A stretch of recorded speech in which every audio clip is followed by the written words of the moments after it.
नमस्कार दोस्तों, स्वागत है आप सभी का हमारे चैनल न्यू मोटिवेशनल लाइफ के एक और नए वीडियो में। दोस्तों, हिंदू धर्म पुनर्जन्म में विश्वास करता है।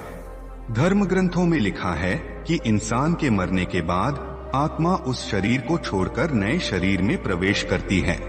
गरुड़ पुराण में बताया गया है कि पुराना शरीर त्यागने के बाद आत्मा को उसके कर्मों के आधार पर पृथ्वी पर मौजूद 84 लाख योनियों में से एक नया शरीर किसी भी योनि में मिल सकता है। आत्मा को अगले जीवन में कैसा शरीर मिलेगा, यह पूरी तरह पिछले जन्मों के कर्मों के ऊपर निर्भर करता है। इसलिए पिछले जन्मों के कर्मों का लेखा जोखा रखना बहुत ही जरूरी है। इस कार्य को सुचारू रूप से चलाने के लिए देवताओं में चित्रगुप्त को नियुक्त किया गया है।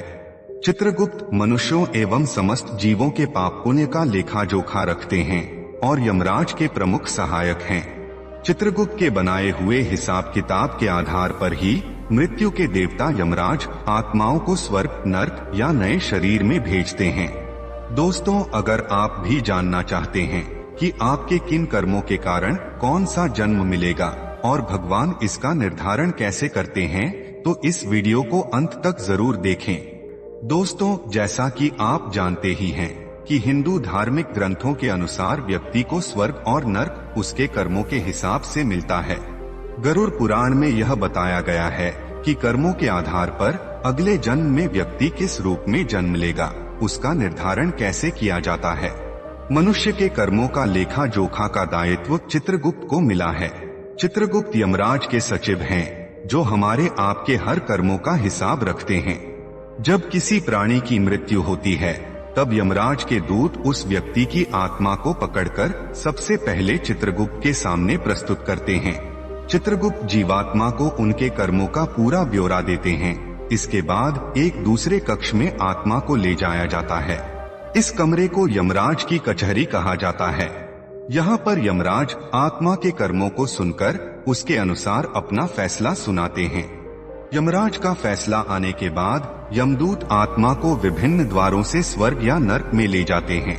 अपने कर्मों के अनुसार स्वर्ग या नर्क में समय बिताकर मनुष्य को अलग अलग योनियों में जन्म मिलता है।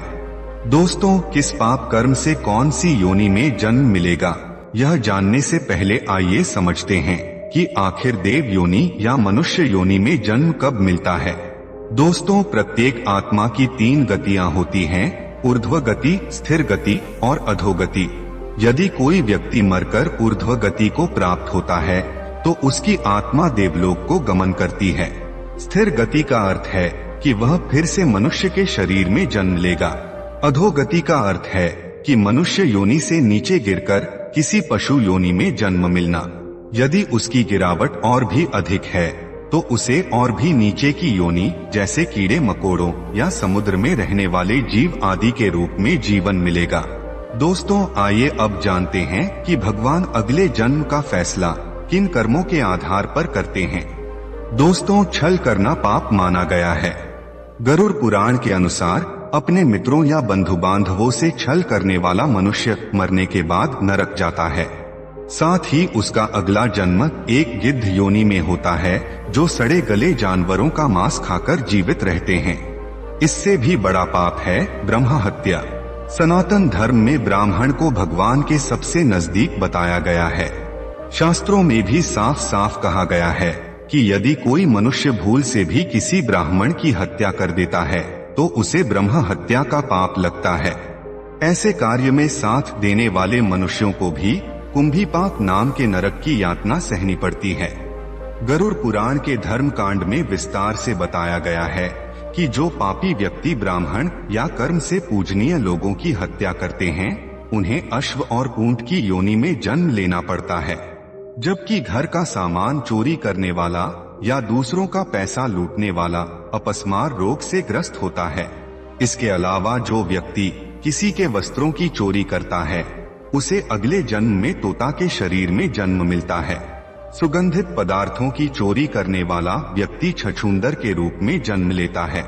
जो इंसान अपनी धर्मपत्नी को अकारण ही छोड़ देता है, वो अगले जन्म में गंडमाल नाम के महारोग से पीड़ित रहता है। गरुड़ पुराण में उल्लेख है कि दूसरे की पत्नी से संबंध बनाने वाले व्यक्ति को घोर नरक में जगह मिलती है। फिर वहाँ उसे पहले भेड़िया, फिर कुत्ता, फिर गिद्ध, फिर सियार, फिर सांप, फिर कछुआ और आखिर में बगुला की योनि प्राप्त होती है। इन सब जन्मों के पूरे होने के बाद ही उसे मनुष्य योनि मिलती है। दोस्तों, घर के बड़े बुजुर्गों को सताने वाला व्यक्ति मरने के बाद 100 से अधिक सालों के लिए कछुए की योनि में जन्म लेता है। देवताओं और पितरों को संतुष्ट किए बिना मरने वाला व्यक्ति 100 वर्षों तक कौवा की योनि में रहता है। इसलिए कहा जाता है कि श्राद्ध कराते समय कौवे को अवश्य भोजन कराएं ताकि आपके पितृ संतुष्ट हो जाएं। लेकिन अगर यह ना किया जाए तो अगला जन्म कौवे के रूप में ही मिलता है। उसके बाद मुर्गा और फिर 1 महीने के लिए सांप की योनि में रहने के बाद ही उसके पापों का अंत होता है और उसे मनुष्य के रूप में जन्म मिलता है। दोस्तों, कई बुद्धिजीवियों का प्रश्न होता है कि आखिर किन्नर योनि में जन्म किस पाप कर्म से होता है।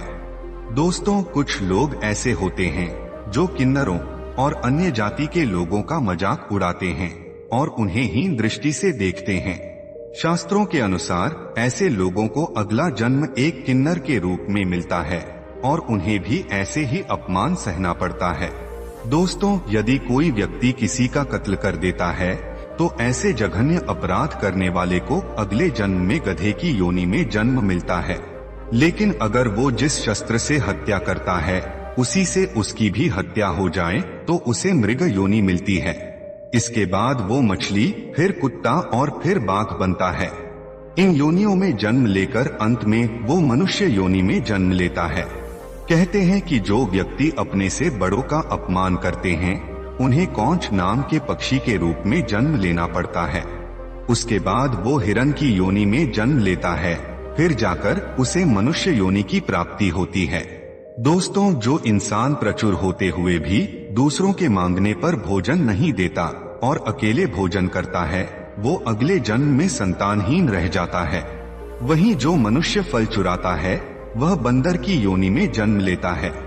गरुड़ पुराण में बताया गया है कि जो लोग महिलाओं का शारीरिक शोषण करते हैं या उनका शोषण करवाते हैं उन्हें अगले जन्म में भयंकर बीमारियों से पीड़ित होना पड़ता है। धार्मिक मान्यताओं के अनुसार किसी स्त्री की हत्या या उसका गर्भपात कराने वाले व्यक्ति को नरक में दर्दनाक पीड़ाओं को झेलना पड़ता है, जिसके बाद उसे चंडाल योनि में जन्म मिलता है। दोस्तों, महर्षि वेदव्यास ने भी बताया है कि जो व्यक्ति हमेशा दूसरों की मदद करता है, पशु पक्षी और दूसरे जीवों पर दया करता है, जरूरतमंदों की सहायता करता है और बिना किसी स्वार्थ के अपनी मेहनत से कमाए पैसों का प्रयोग धार्मिक कार्यों में करता है तो ऐसे व्यक्ति को जन्म मृत्यु के चक्र से मुक्ति मिल जाती है और उन्हें भगवान विष्णु अपने धाम में स्थान देते हैं। दोस्तों, उम्मीद करता हूँ कि आपको समझ आया होगा कि भगवान अगले जन्म का फैसला कैसे करते हैं। दोस्तों, आशा करते हैं कि वीडियो अच्छा लगा होगा। मित्रों, वीडियो को लाइक, शेयर एंड चैनल को सब्सक्राइब करें। वीडियो को पूरा देखने के लिए बहुत बहुत धन्यवाद।